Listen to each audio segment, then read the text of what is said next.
Hello, and welcome to Controlling Your Emotions for Your Children's Sake.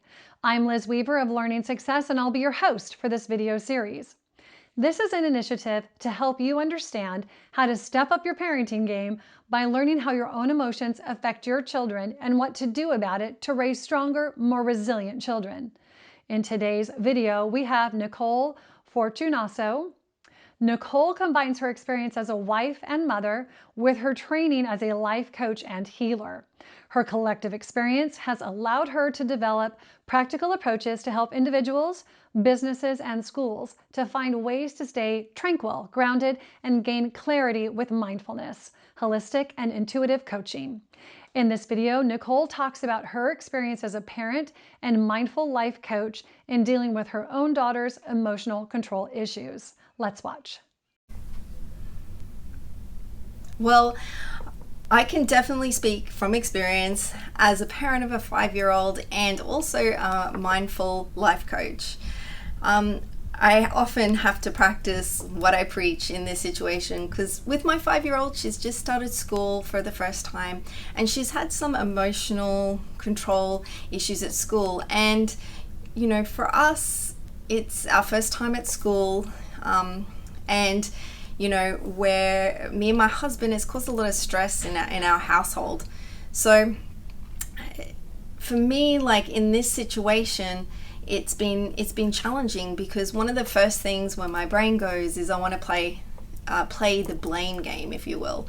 I want to blame my daughter for her behavior. I want to maybe blame the teachers in the institution. Are they doing a good enough job? I blame myself for not being a good enough parent. Have I done everything I need to do to set her up for success? And the last thing that I do sometimes is I look at myself and I ask, did I do that as a child?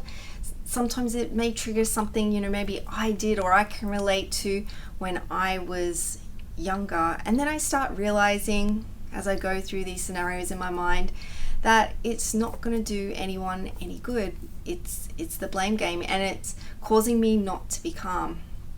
Because when I need to speak to my daughter and tell her and provide her different options and different solutions, one of the things that I find I need to be is calm. I know I've tried a lot of different parenting styles with her. I've tried timeouts, being angry, and what I find works the best for her and for us is when I'm calm. Because when I'm calm and I approach the situation with an understanding of, you know, what she's done is wrong and I let her communicate that, but I do it in a calm way. And sometimes it's not always easy. I try my best to stay in that state, but if I ever find like I can't do it, I definitely take a step back for a few minutes and just come back to the conversation later. I find I get a much better response when we're all calm and we can communicate about the situation, which is another important thing that I found in my approach is making sure that my daughter, she's calm herself, because she's not going to listen to me if she's in her own head about something. If she's like still upset about what had occurred, she's not going to listen. And as a parent, like you know, if you find yourself in that situation, just disconnect from the conversation and come back later and explain like why you're doing it. Just say, look, this conversation's important, but we're going to chat again in a few minutes. And another important thing as a parent, which I find is really important, is to honor things that make you feel calm. Are you the type of parent that likes to go into action straight away? Or do you like to take a step back and get advice and tips first before you go and proceed? It doesn't matter what your style is, just honor it because you want to be calm. And you know, it's always important as part of that process, no matter what you do, is that, you know, you communicate with your child to the best of their understanding. Even if they don't get it straight away, the fact that they know that mommy and daddy know, or, you know, we're working on it is just a real, it's helpful. Another thing that I find helps with my emotional approach with my daughter is patience. Now, and it's more than patience just with her. It's more from the understanding of patience in the fact of, and having that understanding that they're gonna potentially do the same thing again. Like, they're gonna learn, they might change, they'll modify, but they might do it in a different way, but all over again. So having the patience and understand it's a learning process. They're going through their own journey, expressing themselves and trying to do the best that they can do too. The last thing that I find definitely helps with my emotional sanity is avoiding comparisons.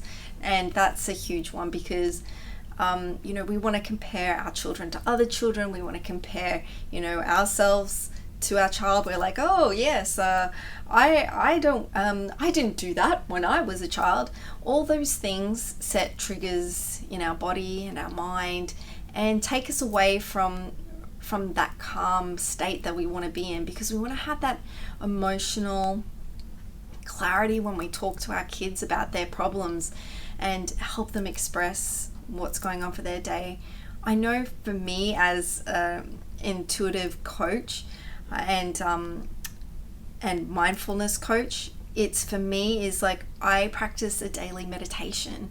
And I know it's really hard sometimes with the schedule to try and fit it in, but sometimes it's even 10 minutes before I go to bed at night.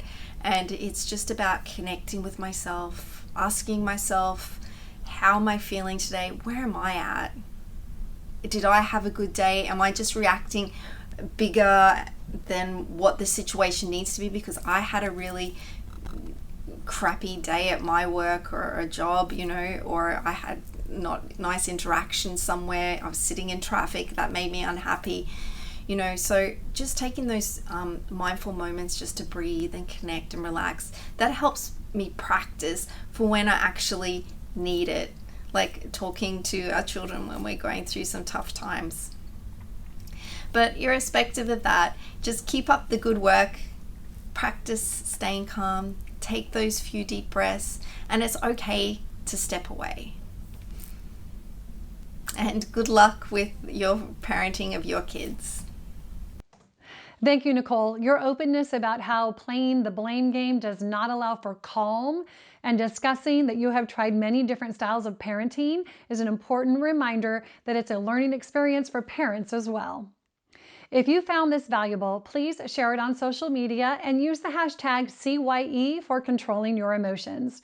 Thank you for watching and for sharing. In case no one has told you yet today, the fact that you are here watching this means you are an amazing parent. I appreciate you for showing up and doing the work it takes to embrace your child's brilliance and unleash their true potential. I'm Liz Weaver from Learning Success, and I'll see you in the next video.